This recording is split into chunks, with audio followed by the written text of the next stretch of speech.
All right, look. My reaction to the Karl Anthony Towns New York Knicks trade last night, was an initial reaction. And I did not expect so many people to disagree with me as far as Sixers fans. All right, so what we're going to do in this video is we're going to react to Sixers fans reacting to the Karl Anthony Towns New York Knicks trade. And then we're going to go through some of my favorite reactions on Twitter after the trade happened. And see, I thought just the New York Knicks gave up some depth and, yes, a little bit of grit in Donte DiVincenzo to bring in an all-star level scorer and fill their need for a center. And I do think it makes the Knicks better. A lot of people disagree with that. And so we're going to read some of the comments, and then we're going to read some Twitter and react to it. Thanks for being here. Let's get down to business. Before that, this is brought to you by BetUS, and I figured I would go on BetUS and look at if anything changed after the Karl Anthony Towns trade as far as odds on seeding. And lo and behold, on BetUS right now, the New York Knicks have better odds at landing the number one seed in the Eastern Conference than the Philadelphia 76ers. Now, I think if everybody remains healthy, Boston's still the one seed, but I think the Sixers could shock a lot of people with this roster they put together, and they could end up the one seed. And I don't think even the Karl Anthony Towns addition puts the Knicks at a better chance of having the one seed than the Sixers. So why not click on that, go in here, drop a 20 piece on the Sixers odds to land the one seed that will pay out $100. Confirm that bet. You can get 150% deposit bonus on your first deposit and 125% deposit bonus on your next two deposits over on BetUS by using the promo code YouTube150. Thank you to BetUS for sponsoring the channel. Now here's the comments on the video that I posted last night, and all of them disagree. Literally all of them disagree with me. But my guy William Tita put it into words, I think, perfectly, why he disagrees with what I'm saying as far as the trade and why he feels like this was not a good trade for the New York Knicks. This may be a stupid take, but I feel like Cat's stats don't equal wins, whereas Dante's stats don't really show how much he means to a squad. Cat has been with Minnesota forever and never got anywhere with them. The only reason they have been good recently was because of Anthony Edwards. In a vacuum, I take Donte over Cat because I think he means more to a team than Cat. Cat is going to score points, but in the end, it's not going to mean much. Knicks still might be great because they have a well-constructed roster. I think the Knicks are going down a slot, and the Wolves are going up a slot with this trade. Getting rid of Randall is a win, though. See, I agree with your angle and the point that you're making, but why I think this helps the Knicks is because the Knicks have multiple players that do what Donte DiVincenzo did. You know what I mean? That's why I didn't believe in them. I was calling them a team full of role players. They have, Josh Hart, and now they added Mikal Bridges. They have role players that have grit and heart and hustle and can do those things. So they give up one player to bring in an all-star level scorer because they know they have that depth now. So, I mean, at the end of the day, they added Mikal Bridges and Karl Anthony Towns around Jalen Brunson. You can't really look at the very specifics as far as guys like Donte DiVincenzo. He's expandable, bro. He just is. And that's what they did. That's my response to that. Now we get to see Embiid walk through Cat 4 times per year. Says live 5407. Yes, Joel Embiid averages 29, 10, and 4 in 11 career games against Karl Anthony Towns. So it definitely didn't help the Knicks defend Joel Embiid. Or Tyrese Maxey, or Paul George, I agree with that. Knicks are a huge threat with a crying emoji. I don't know if that's sarcasm. Cat is such a fraud. This was very unexpected. Cat might be top 2 most overrated players. I think these takes are over the top. Karl Anthony Towns is a very, very skilled scoring center. And I think that's why the Knicks did it too. They first of all, with Mitch Robinson being out for an extended period of time, they don't even have a center. Hartenstein signed elsewhere. They know Cat's not a defender. I think they know that they have a team full of defenders, and they can afford to have a center who's really just an offensive side of the floor type of player. That was gross, and I should edit that out, but I'm not going to. Did I wipe it on my pants? Yes, I did. Absolutely. I get it for the Knicks, but what the is Minnie doing? Gobert, Randall, and McDaniels front court. Gross. The Minnesota Timberwolves adding Julius Randle is wild. I'm not sure I understand it whatsoever. The Knicks have star power, depth, and defense, but guess what? So do the Sixers. Agree. And a lot of people were coming at me assuming that I was saying the Knicks are now better than the Philadelphia 76ers on paper, and I don't think that. I do think they're really good, and I think both teams are now a serious threat to the Boston Celtics, who ran to the NBA Finals through a bunch of injured teams, basically, last year. And, there's something going on with Jason Tatum and Jaylen Brown. And Jason Tatum seeming just a little bit uncomfortable or seeming agitated with not being the Finals MVP. Jason Tatum wants to be known as an NBA superstar, and I think he's frustrated that he's not known as that. And I think there might be a little bit of jealousy between Jason Tatum and Jaylen Brown, who the Boston Celtics now owe $1 billion to. Anyway, steal for the Knicks. Remember when Embiid scored 70 and Cat, supported by his team, tried to score more? I do remember that. Cat did drop 62, I think, the same night, and they lost that game. So that's an interesting take. Knicks just traded for the Tobias Harris of All-Star centers. That's a great comment. Bro, he was the reason they choked in the playoffs. Karl Anthony Towns is overrated. Not wrong about that, although everybody kind of choked, Anthony Edwards included. The Heat are just running it back. Not sure what that means. Minnesota gets Randall's expiring contract, and Dante is signed for a few years. Minnesota made a salary dump. I get that take, but you were just one series away from the NBA Finals. Or were they in the NBA Finals? No, it was...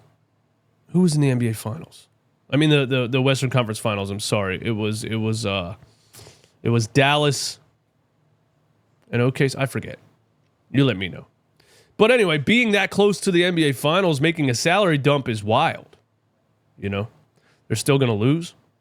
Bro, I saw and thought it was a joke. Holy crap, we just got Cat. Salute to Randall and Dante for your service. Good luck in Minnesota. That's a Knicks fan. Nobody cares about Knicks fans' opinions. I'm just kidding. Thank you for commenting on the video. This guy makes the Knicks soft fraud. So much for the Nova Knicks. Cat soft. We ain't worried. So he's the modern day Sam Perkins. Stop eating shrooms before you report. Hard to take bro seriously when he glazed off his mind. Bro, I said in the beginning of the video I'm sick. Can you guys hear anything? This is why you don't read YouTube comments, but I don't have anything better to do today. I literally opened the video saying I'm sick as a dog, and there's people in the comments saying I'm glazed out of my mind, which I don't even know what that means. Anyway, let's move on to Twitter. Give me all your thoughts in the comments.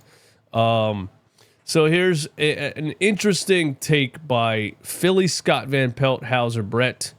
You essentially traded Hartenstein and Dante for Cat. Somebody corrects him and says Cat and Mikal. And he says, you're right. Hartenstein, Randall, and Dante for Cat and Mikal. I'm doing that trade 10 times out of 10 if I'm the New York Knicks. I think Sixers fans are sleeping on the Mikal Bridges edition also. This is a very high-level 3-and-D guy. I'll say fringe all-star Mikal Bridges. And they add Cat. I'm taking star power over depth and grittiness and heart 10 times out of 10. I know it wins a lot of games, and I know the blue-collar, gritty mentality cities love, but it doesn't take you to the NBA Finals. Star power takes you to the NBA Finals. It just is what it is. What do we got next? Oh, as far as overreactions go, on the other side of things, our favorite tweeter of all time, Swipe a Cam, says, I knew it. I told y'all the New York Knicks might be going to the NBA Finals. What? You're going to put the addition of Karl Anthony Towns and immediately leap the Knicks over the Sixers and the Celtics in the Eastern Conference? I don't think this addition takes the Knicks to the NBA Finals. I do not think that. And then he lists out the roster and says, let's eat New York. I don't know what that means because you're a Denver Nuggets fan, but, let's eat New York. Give me your thoughts on this Swipe a Cam tweet here, okay? StatMuse posts this. Who won the trade? Answer me in the comments right now. Who won the trade? Minnesota or New York? Straight up. One word answer, Minnesota or New York. The Knicks got softer. Nobody, the Knicks didn't, and Gobert and Randle in the playoffs is going to be the funniest thing you have ever seen. I genuinely don't think any team won. It's a clear lose-lose situation. Nobody. I want Devo back, please. This is a Mets muse. This is a baseball creator who doesn't watch ball. Both lost if we're being real. The Nets say the Nets won the trade. I don't know what that means. Sadly, the Knicks needed a center, needed scoring, could use more shooting. I agree with this right here. Bryson Morris knows ball. WKU women's basketball intern manager, student at the University of Louisville. He knows ball. Josh Hart woke up this morning and said, are we serious? Now, the last thing before I get out of here is this, because people are telling me that the Knicks still have to throw in one of Josh Hart or Deuce McBride to complete the trade. And I said, obviously, if they have to do that, they're throwing in Deuce McBride. Somebody thinks that Josh Hart is going to be thrown into the trade. That's insane. If the Knicks gave up Josh Hart and Dante DiVincenzo and Julius Randle for Karl Anthony Towns, New York Knicks fans are going to burn down New York City. I don't think that's going to happen. I think it would be Deuce McBride, if anything, who is a bench scorer who gets hot sometimes but goes ice cold sometimes. And I don't know. I'm not that high on Deuce McBride. Charlotte is going to be the third team in this blockbuster Knicks Wolves trade, sources told ESPN. So we have yet to find out the final details of the trade and what's really going on. Apparently, the Charlotte Hornets are going to be in there. That's interesting. Maybe they unload the Miles Bridges contract that they just signed this offseason. Maybe they trade LaMelo Ball. I don't know. And before we get out of here, some Sixers stuff. Joel Embiid gave lots of love to Tyrese Maxey, who he said will put us where we're supposed to be as far as winning. This is what I've been saying all off season. It's legitimately Tyrese Maxey's season this season. He is becoming an NBA star. And now you add Paul George to take more pressure off of Maxey when he's really cooking. Last year he had 3 50-point games. There's only 3 players in NBA Sixers history with that many 50-point games in a season. Tyrese Maxey, Joel Embiid, and Wilt Chamberlain, actually 4. Tyrese Maxey, Joel Embiid, Allen Iverson, and Wilt Chamberlain. I'm sorry. And so I think people are sleeping on what Tyrese Maxey's about to do, not just with him having another offseason and another year of growth, but the addition of Paul George and depth on the team and everything. It's going to just take Tyrese Maxey to another level. And if he averaged 26 last year, I'm telling you guys. I also love how Joel Embiid, people outside of Sixers fan base don't understand how humble this guy really is. Joel Embiid has never really craved the spotlight. He's never complained about anything. Other players taking shots. He's only encouraged other players to take shots. Jimmy Butler, he was telling Ben Simmons to shoot the damn ball back in the day. Like, Joel Embiid has always wanted other players on his team to succeed around him. I don't think he ever really cared if he was the number one scorer on the team. He always just wanted to come here, make a lot of money, win, and help his home country of Africa, and that's what he's doing also. He's an amazing person. And nobody wants to see Tyrese Maxey ascend to superstardom more than Joel Embiid himself, which I think is only another recipe for success, because you don't really have any player on this team that craves being the number one guy. Another dynamic of this team that is just, I think people are sleeping on. So shout out to that. And I'm excited for this upcoming season. Training camp starts on Tuesday. Monday, we're probably going to be live during Media Day. So tune in Monday. We'll probably be live right here reacting to Media Day and new players, interviews, and things like that. Might just stream the entire Media Day press conference for like 2 or 3 hours. Why not? You know? And then Tuesday training camp starts, and we're going to recap every single day of training camp the whole week. And then preseason starts on October 7th, and we're calling the preseason game live as if it's the NBA freaking finals. I don't care. Ride with me, Sicko Nation. I'll see you very soon.